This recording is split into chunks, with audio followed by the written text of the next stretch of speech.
نبی پاک فرماتے ہیں 2 قسم کا سرمایہ جس کو ملا اسے کائنات کی ہر نعمت مل گئی. اور حضور نے فرمایا میں اپنے غلاموں کو نصیحت کرتا ہوں یہ 2 دولتیں ایسی ہیں جو اللہ سے مانگا کریں.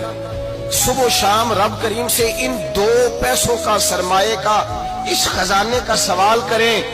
یہ مل گئے تو تمہیں ہر شے مل گئی. یا رسول اللہ وہ کون کون سی چیزیں ہیں؟ فرمایا ایک جس شخص کو اللہ نے معاف کرنے کی دولت عطا کر دی، جو معاف کرنے لگ گیا، جس کی طبیعت میں درگزر آ گیا، جو معاف کرنے لگا، غلطیاں معاف کرنے لگا، جس کو ایک دولت یہ مل گئی. اور دوسرا میرے مصطفیٰ نے فرمایا جسے اللہ نے یقین کی دولت عطا فرما دی. جس کو یہ 2 دولتیں مل جائیں، ایک درگزر کرنا، دوسرا رب رسول پہ یقین کامل رکھنا، اسے کائنات کی ہر شے مل گئی. میرے نبی پاک نے فرمایا جب بھی دعا مانگو خدا سے یہ 2 نعمتیں مانگا کرو.